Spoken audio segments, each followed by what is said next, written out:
시의회 의원 두 분을 모시고 강원도 정치권 소식을 들어보는 시간이죠. 지금 도정은입니다. 오늘은 요즘 한창 진행 중인 6월 임시회에서 나온 이슈, 그리고 앞으로 꼭 1년을 앞둔 내년 지방선거에 대해 좀 짚어보려고 합니다. 이번 임시회 세입 세출 결산에는 어떤 이슈들이 나올까요? 또 여야 각 당에선 내년 지방선거를 위해 어떤 준비들을 하고 있을까요? 자세한 얘기 박인균 의원과 심상화 의원 두 분 도의원께 들어보겠습니다. 먼저 국민의힘 심상화 의원과 전화로 연결합니다. 의원님 안녕하세요. 네, 안녕하십니까. 심상화입니다. 예, 다음은 더불어민주당 박인균 의원님 나와주셨습니다. 의원님 안녕하세요. 네, 안녕하세요. 박인균입니다. 예, 먼저 6월 임시회 얘기부터 좀 나눠보죠.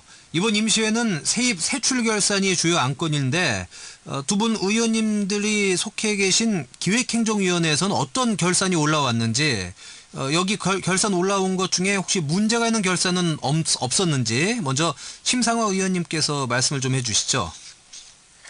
네, 지금 저희 기획행정위원회 이제 소관 부서에서는 한 13건 정도가 이제 이슈가 좀 됐었고요. 네. 그 중에 이제 2020년 회계연도 세입 세출 결산 중에 출자 출연 기관 결산 이제 및 후속 절차 관리에 대해서 지적 사항이 많이 나왔습니다. 예.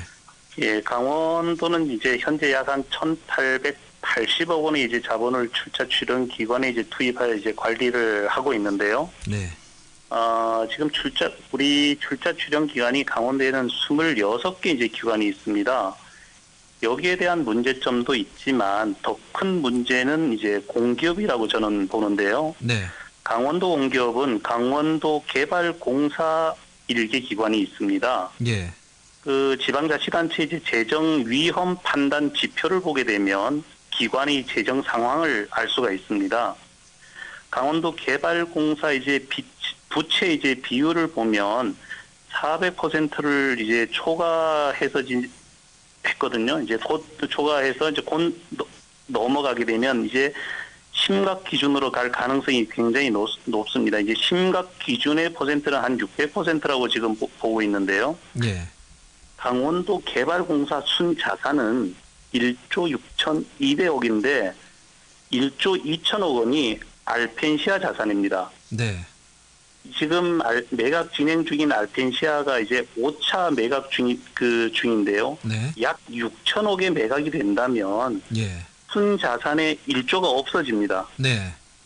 순자산이 줄어들게 되면 당연히 부채 이제 비율이 높아지겠죠. 예. 그렇게 되면 강원도 이제 유일한 공기업인 강원도 개발공사는 이제 경영이 어려워지고 더 크게는 파산 절차를 걸을 수도 있다. 이런 지금 우려가 나오고 있습니다. 예.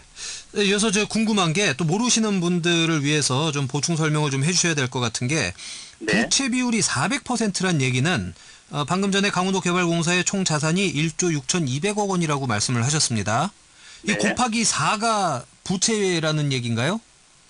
그렇죠. 지금 부채 비율이 지금 정확하게는 353.8%인데요. 예. 이게 순자산이 많으면 부채가 있더라도 부채 비율이 줄어들지 않습니까? 네. 지금 주의 기준이란 게 400%는 400%가 부채율이 높아진다는 것은 굉장히 주의 단계고요. 심각 단계가 이제 부채 비율이 높아지게 되면 600%는 이제 심각 단계라고 그러거든요. 예. 그런데 강원도 개발공사가 운영 중인 알펜시아가 지금 우리 순자산으로 들어있는 게 1조 2천억입니다. 예. 근데 1조 2천억짜리 알펜시아가 지금 8천억에도 매각이 안 되고 지금 6천억까지 떨어졌지 않습니까? 예. 그럼 6천억에 매각이 된다 그러면 지금 그 강원도 개발공사가 가지고 있는 그 부채 비율이 높아질 수밖에 없는 거죠. 예. 자산이 줄어드니까. 네. 알겠습니다. 저 박인균 의원님께서도 뭐 이와 관련해서 말씀을 좀 해주시죠. 우리 참 심상화 의원님 여러 가지 아주 귀중한 자료와 데이터를 가지고 오셨는데요. 예. 뭐 하여튼 우리 심상화 의원님 의견을 충분히 이해하고 공감합니다. 그러나 우리가 알펜시아 문제 이걸 매각을 한다고 해서 이 자산이 줄어들고 부채의 부담을 안게 된다라고 말씀하셨는데 지금 엄청나게 도가 이 돈을 쏟아 부어서 적자를 메꾸고 이 부채 상환을 하고 이러는데 그 자체가 우리가 자산이 줄어든다 하더라도 강원개발공사에서 그러나 이 자체가 이 망하거나 손실 보는 건 아니죠. 그렇지 않으면은 더욱더 큰 손실을 보기 있기 때문에 그게 결코 이 자산이 줄어든다 해서 이 망하거나 이런 것은 아니다. 두 번째로 6천억의 매각을 한다라고 그랬는데 알펜시아에 이런 것은 어디서 나온 건지 물론 뭐 참 이 적절한 이 매입자가 나타나지 않아서 고민하고 있는 건 사실이지만 6천억 매각한다 이렇게 결정된 바는 없다는 점을 첨부하고 싶습니다. 예. 그러니까 6천억의 알펜시아가 매각될 것으로 예상된다는 것은 사실 좀 조심스러운 부분이 있다. 예, 예. 네, 뭐 정해진 바가 없다라는 말씀이신 것 같고 그럼 여기서 예, 한 가지만 더 여쭤볼게요. 네. 만약에 강원도 개발공사 같은 경우에 알펜시아 매각이 금액은 잘 제가 모르겠지만 매각이 진행이 돼서 팔렸다라고 하면은 강원도 개발공사는 존재의 이유가 좀 없어지는 건가요? 그렇지는 않습니다. 그렇죠. 예, 그렇지는 않고요. 네. 우리가 이제 이 강원도에서 여러 가지 이 강원도에서 필요한 사업을 하게 됩니다. 사업을 하게 되면 강원도가 직접 할 수가 없거든요. 특수 범위를 만들어야 합니다. 회사를 만들어야 하는 거죠. 그 임무를 대행하는 곳이 강원개발공사입니다. 그렇기 때문에 알펜시아 매각과 별개로 예. 존치할 수밖에 없습니다. 네, 심상화 의원님도 같은 생각이신가요? 아니면은 그렇지는 않습니다. 네네. 공기업, 우리 지금 강원도 개발공사는 지방 공기업법에 의해서 지금 운영 중인데요. 지금 모든 우리가 출자 출연을 하고 현금 출자도 하고요, 현물 출자도 하고 있습니다. 지금 강원도 개발공사가 지금 부채 비율이 높은 것은 누구나 다 알고 있는 사실이고요. 지금 강원도 개발공사에서 운영 중인 알펜시아가 매각이 된다 그러면 강원도 개발공사가 부채 비율의 비율로 자유로울 수가 없습니다. 지금 뭐 강원도 개발공사가 지금 강원도에가 지금 추진하고 있는 사업에 대해서 뭐 건설 사업을 주로 지금 운영을 하고 있는데 지금 그 사업에 대해서 그렇게 수익을 내고 있지는 않거든요. 그런데 강원도 지금 개발공사가 지금 그 재정 상황이 좋다고 지금 그렇게 염려하지 않다고 지금 박영현 의원께서 말씀하시면 굉장히 그 위험한 지금 생각을 하고 계시는 겁니다. 지금 심각하게 지금 강원도 개발공사를 들여다봐야 됩니다. 그러기 때문에 지금 출자 추정기관 또 공기업에 의한 강원도 개발공사가 지금 외부 감사에서 굉장한 지적상을 많이 받았다는 게 지금 결산 검사에서 지금 나오지 않았습니까? 그걸 알고 계셔야 됩니다. 예. 지금 첫 번째 질문 드린 건데 네. 여기서부터 이제 두 분께서 입장 차이 또 생각 차이가 크셔가지고 예. 이것도 계속 여쭤보다 보면 꼬리를 물다 보면 여기서 끝날 것 같습니다. 그래서 두 분이 생각 차이가 있으시고 입장 차이가 있다는 것만 확인하고 다음 질문으로 좀 넘어가도 되겠습니까? 예, 좋습니다. 네. 예. 강원연구원에 대해서 좀 말씀을 드려야 될 것 같은데 그 연구원 선발 과정에서 신임 원장의 그 부적절한 개입으로 문제가 되면서 신임 원장이 자진 사퇴를 했었죠. 네, 그렇습니다. 네, 이 문제는 어떻게 처리되고 있습니까? 이 부분에 대해서 먼저 이번에는 박영균 의원님께서 먼저 말씀해 주시죠. 예. 이와 관련해서 강원도 감사위원회가 지난 4일부터 8일간 그 강원 연구원에 대해서 조사를 하였습니다. 예. 그 결과 채용 절차 위반으로 징계 2명, 네. 훈계 3명, 그리고 주의 처분이 1명으로 되었습니다. 그 해당 당사자가 이에 그 결과에 따라서 이 신청을 하면 재심의 등 과정을 거쳐서 최종적으로는 6월 30일쯤 행정 절차가 마무리될 것으로 보여집니다. 예.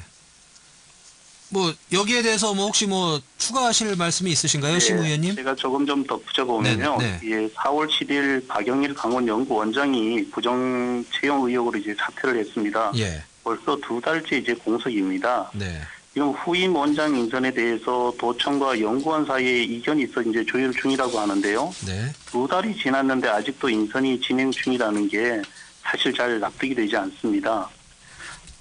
사실 박영일 그 연구원장의 경우 우리 도의회 인사청문회에서 많은 흔적이 지적이 됐습니다. 예.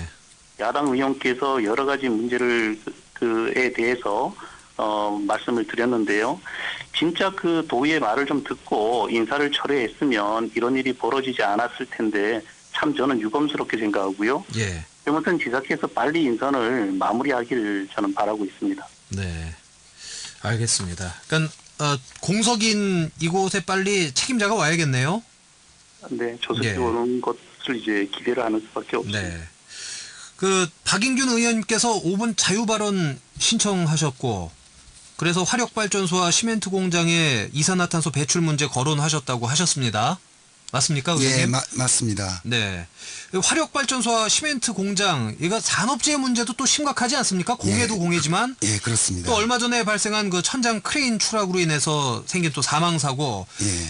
이 부분은 원청인 시멘트 회사에 반드시 책임을 물려야 할 것 같고 또 거기서도 책임을 져야 할 문제인 것 같은데 이 부분에 대해서는 뭐 어떻게들 진행이 되고 있고 또 의원님께서는 어떻게 생각하시는지. 예, 강릉 그 화력발전소의 경우 2019년에 한 명이 사망하고 올해 초에도 50대 노동자가 추락하여 사망하는 사망한 일이 있었습니다. 그리고 지난 5월에도 동해에 있는 그 시멘트 공장에서 크레인 작업 도중에 또 한 분이 추락사는 이런 안타까운 일이 있었습니다. 예.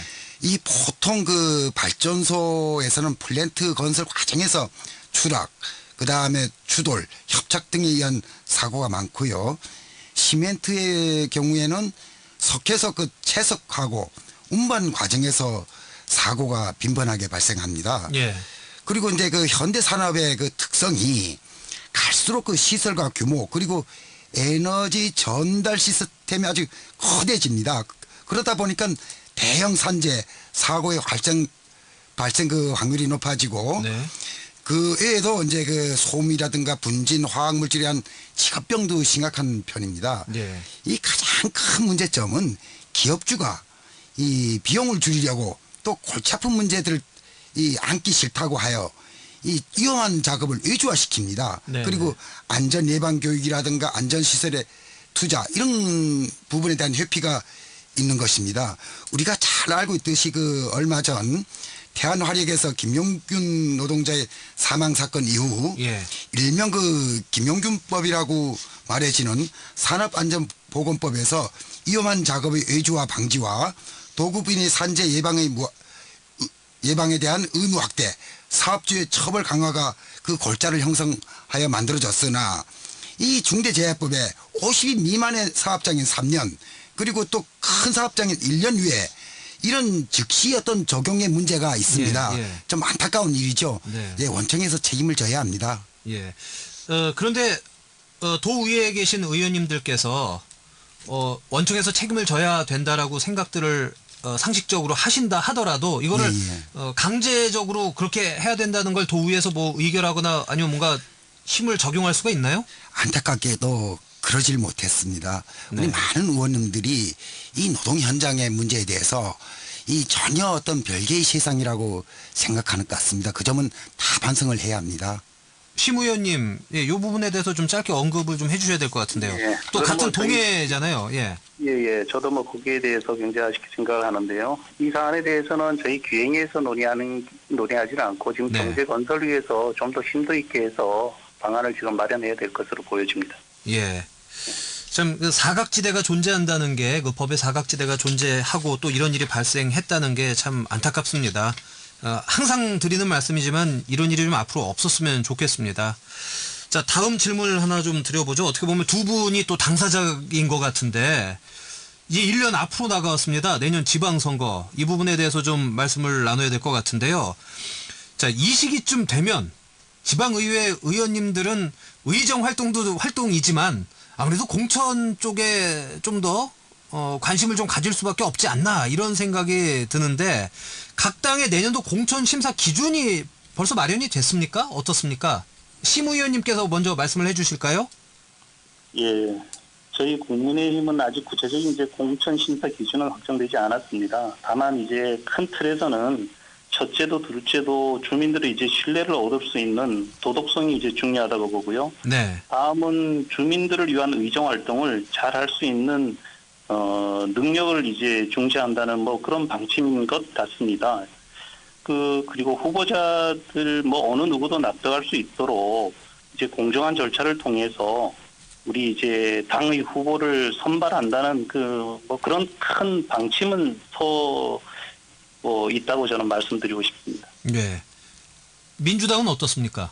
예, 선출직 의원으로서 많은 관심이 가는 부분이죠. 예, 그렇죠. 예, 네. 그러나 아직 공식적으로 당에서 이 공천 심사 기준을 정확히 발표하진 않았습니다. 네. 다만 이 3년 전과 비슷한 그런 원칙과 방법으로 하지 않겠느냐 이렇게 보고 있습니다. 이 3년 전에도 이 경선과 전략 공천이 함께 있었는데요. 먼저 공심위를 구성해서 이 뭐 파렴치한 정과라든가 네. 이 또 이당 저당 왔다 갔다 한 문제라든가 이런 것들을 먼저 걸러냅니다. 걸러내고 그다음에 또 이 복수일 경우에는 경선에 붙이겠지요. 예. 그러니까 여당이나 야당이나 아직까지는 이 강원도당 내에서 공천 심사 기준은 특별히 마련된 건 없다, 정해진 예. 건 없다는 거네요. 예, 그렇게 봐도 될 것 네, 같습니다. 그럼 두 분께 원색적인 질문 하나 드리겠습니다. 예, 예. 아니면 아니라고 말씀을 해주시면 됩니다. 예, 두 예. 분 모두. 예, 예, 보통 지방선거의 이 공천을 예. 거기에 이제 많은 것을 결정하는 자리가 바로 그 국회의원 자리다 이렇게들 알고 계신 분들도 많은데 예, 어떻습니까? 이게 거짓입니까? 아니면 어느 정도 사실인가요? 어느 정도 뭐 영향을 미친다라고 봐야겠죠. 네, 어느 정도가 50 넘어갑니까? 50 미만입니까? 100으로 봤을 때. 100으로 봤을 때 뭐 글쎄 50까지는 안 돼도 적어도 30% 이상은 네. 작용한다. 전 이렇게 보고 네, 있습니다. 더불어민주당은 그런 거고요. 국민의힘은 어떻습니까? 저도 박인기현 의원님에 동의하고 있습니다. 거의 뭐 비슷한 네. 상황입니다. 네, 그러니까 한 50%까지는 아니지만 그래도 35%까지는 그 해당 국회의원께서 어떤 생각을 갖느냐가 이제 작용을 한다라는 말씀이십니다. 자, 그렇게 되면 아무래도 사람인지라 또 그 공천권을 갖고 계신 그 당사자의 눈치라든가 이런 걸 보는 일이 좀 자유롭진 않지 않습니까? 예, 그렇습니다. 네. 이 의원들 뭐 개개인에 따라서는 소신과 원칙을 가지고 있고 네. 그렇게 하여 나름대로 소신 있는 입장을 발표하고 또는 줄서기를 거부하는 경우도 있습니다. 네. 그러나 또 많은 또 이 정치인들이 그런 것을 거부하지 못하고 있는 것이 좀 안타까운 일이죠. 네. 뭐 심 의원님도 같은 생각이신가요? 아니면은 뭐 다 좀 거의 뭐 비슷한데요. 사실 언론을 통해서 보면 네. 언론을 잘 아시겠지만 지금 뭐 기초광역의원 일부는 국회의원 눈치 보고 줄 서는 의원들도 사실 뭐 있다고 봅니다. 또 여러 군데 이제 뭐 여전히 좀 국회의원에 대한 권한이 크다 보니까 예. 지방 의원들께서 본인이 이제 의정 활동보다는 국회의원들이 하는 거에 따라서 또 좀 자유롭지 못하게 지금 하는 것도 하는 것도 있고요. 예. 하지만 뭐 강원도는 아직까지 여야 국회의원 모두 의정 활동을 잘 하시고 예. 그런 것하고는 좀 거리가 멀다고 봅니다. 지금 네. 뭐 기초의원, 광역의원, 민주당, 뭐 국민의힘 할 것 없이 각자 맡은 일을 열심히 하고 있다. 저는 이렇게 네. 보고 있습니다. 심 의원님, 네. 그 내년 지방선거에 도의원이 아니고 다른 자리를 뭐 좀 도전해 보실 생각이 있는 걸로 얘기가 들리던데 맞습니까? 예, 저는 뭐 단체장 출마하려고 준비하고 있습니다. 예. 응원하겠습니다. 네, 열심히 하겠습니다. 예. 자, 이거 두 분께 한번 여쭤보죠. 이거 당연히 뭐 우리 당이 더 우세하다 이렇게 말씀하실 것 같은데 내년 지방선거에서 이런 질문 자체가 무의미할 수도 있지만 객관적으로 어느 당이 우세할 것 같습니까? 강원도에선. 제가 먼저 말씀드릴까요? 예. 예. 강원도만 놓고 이제 냉정하게 말씀드리자면 예. 국민의힘 입장에서는 굉장히 지금 어려운 선거가 될 것이라고 저는 봅니다. 예. 강원도지사, 도교육감, 춘천시장, 원주시장, 삼척시장 등 12명의 이제 시장 군수, 또 35명의 도의원, 또 기초의회까지 민주당이 사실 대부분 장악한 지금 그런 상황입니다. 예. 또 최문순 지사님 10년 동안 민주당 진영이 강원도에 지금 강력한 뿌리를 박아 놓았다고 또 보여지고요. 또 국민의힘이 조직력에서 사실 지금 열세에 있습니다. 국민의힘이 민주당보다 더 열심히 더 겸손하게 사실 노력하지 않으면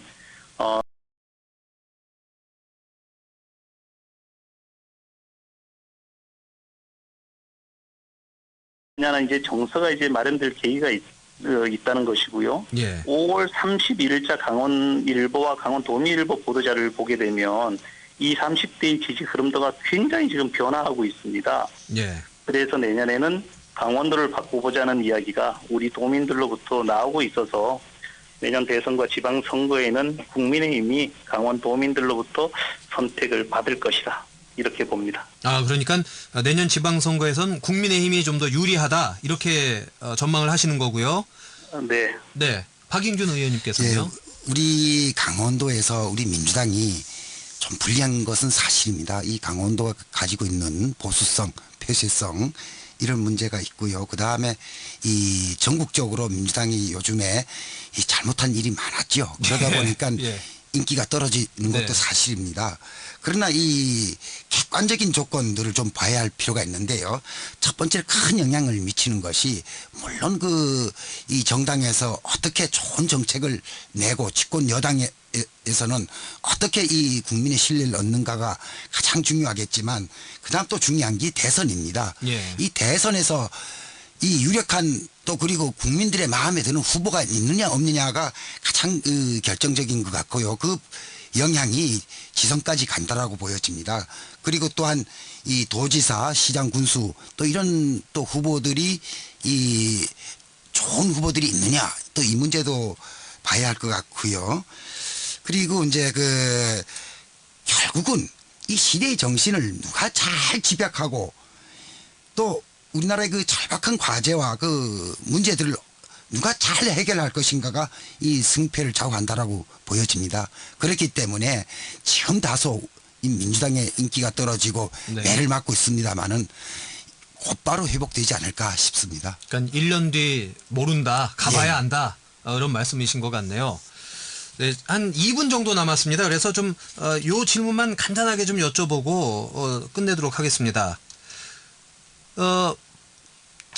연말에 지방자치법 전부 개정안이 통과가 되면서 지방의회도 정책 보좌관을 신설하기로 하지 않았습니까? 네. 이 정책 보좌관 제도에 대해서 간략하게 좀 설명을 해주시고 마치도록 하겠습니다. 어떤 분께서 설명을 해주실까요? 1분밖에 안 남아서 한 분만. 네. 네, 제가 그러면 하겠습니다. 예, 큰 흐름으로 그 제도와 합의는 되어 가고 있습니다. 그러나 네. 강원도 혼자 할 수 있는 게 아닙니다. 국회 및 중앙 행안부에서 구체적이고 세세한 규정이 보완 규정이 되고 지침도 내려와야 합니다. 물론 현 단계에서는 광역 의회 대표자 회의 같은 데서 이 미비하고 문제점 있는 것을 지적하고 좀 더 좋은 방향으로 이 제시도 하고 아이디어도 제공을 합니다. 그러나 이게 아무래도 본격적인 시행은 내년 7월이나 돼야 되지 않을까 싶습니다. 예. 그러니까 아직까지는 뭐 구체적으로 나온 건 없다. 그렇군요. 자, 시간 관계상 여기서 마치겠습니다. 지금까지 강원도의회 박인균 의원, 심상화 의원 이렇게 두 분과 함께했습니다. 오늘 말씀 고맙습니다. 네, 감사합니다. 네, 감사합니다.